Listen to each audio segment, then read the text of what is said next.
morning, this is Sue for PMTV at Hawk's Breath celebration of Veterans Day. And standing next to me is Eric Larson. Hello, sir. Hi, how are you doing? I'm fine, thank you. It's nice to be here today to join the ceremony. First of all, I understand that Veterans Day was established in 1938, and before that it was Armistice Day. That's correct. So give us a little bit history on this. Well, Veterans Day is designed to reward our veterans or commemorate our veterans that have served in all the different wars, and it's for all veterans of every country. It's not just for American veterans, but it's for veterans of every country that has served in war and has sacrificed themselves for their country.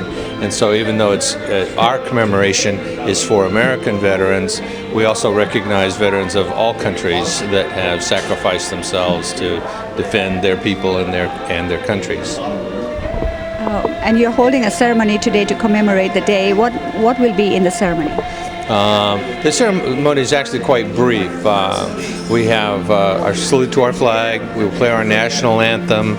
We have a small speech that acknowledges the sacrifices that veterans have made over the years, and a prayer by our chaplain, and then we'll have a buffet lunch, and it's actually quite a simple ceremony, but it's very heartfelt by Americans and by people all over the world, actually. At the present time, there are different celebrations going on, celebrated different ways by different countries. The British people in Padilla have what's called Remembrance Day. So some of our members are at the St. Francis Church down the street, and they will participate in their Remembrance Day ceremony. And we expect that some of their people, some of the British people, will be here at our event to help us celebrate Veterans Day. This is basically U.S. Veterans Day, Veterans ceremony here. At this VFW post, the Veterans of Foreign Wars post, yeah, we're celebrating American Veterans Day. That's correct.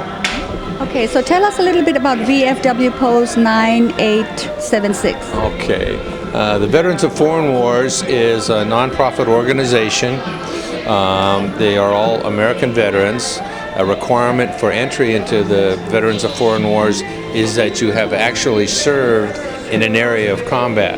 You need to have received a citation or a ribbon or some kind of commendation from the military showing that you have served in an area of war. So most of our folks now, we have very few World War II veterans. I think we have 2. We have like 5 Korean War veterans. Most of them are about my age group, in mid-60s or so, are Vietnam veterans, and then the younger guys are Afghanistan, Kuwait, Iraq, Libya now, different wars that the United States has been involved in around the world. And so for membership in the Veterans of Foreign Wars, you must have served in one of those wars.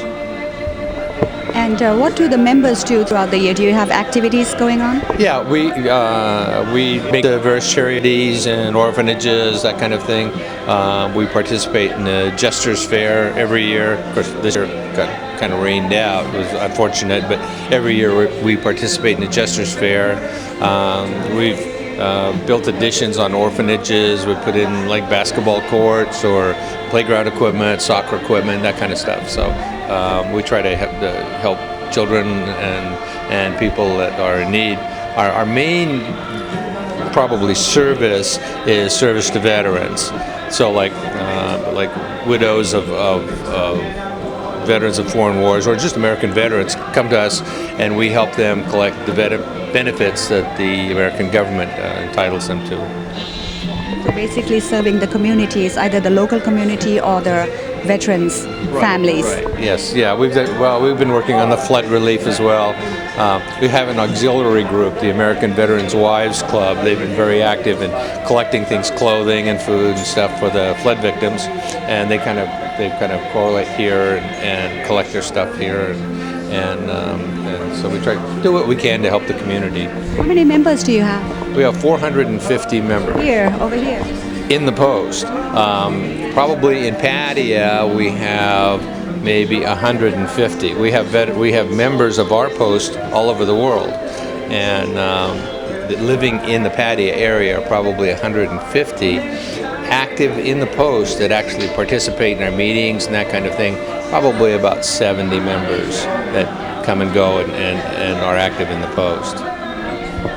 Okay, so we look forward to attend your ceremony, which will start at what time? Oh, 11 o'clock. Yeah, it's 11 o'clock. It's always November 11th, 11/11, and at that particular moment, there's a moment of silence, and people internally give their thanks to veterans that have provided the freedoms that we all enjoy, that we enjoy in America and we enjoy here in Thailand. We owe to veterans, Australian, British, American, that from World War II, the folks in Thailand, kind of owe their freedom to those guys, and us in America, we owe our freedoms to our American veterans, and we appreciate it, and today's the day we thank them for it. Yeah, and we thank you for it as well. Oh, thank you very much. Thank you, sir. Okay, thank you.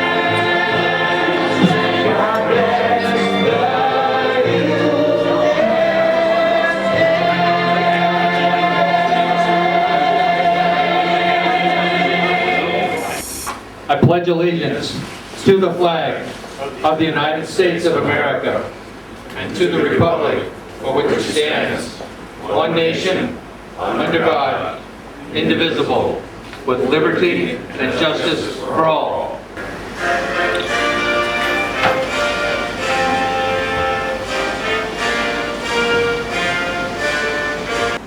It is true that America is strong and free, but we would never have come this far without the heroes we call veterans.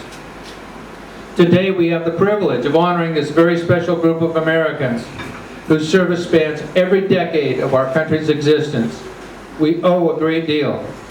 First and foremost, we owe them our freedom. And today, especially, we owe them our gratitude. Thank you. God bless America. Bless all U.S. military who served in non-combative posts. May their call to service continue in their lives in many positive ways. Give us all the creative vision to see a world which, grown weary with fighting, moves to affirming the life of every human being, and so moves beyond war. And bless the USA, the greatest nation on earth. O Divine One, hear our prayer on this Veterans Day.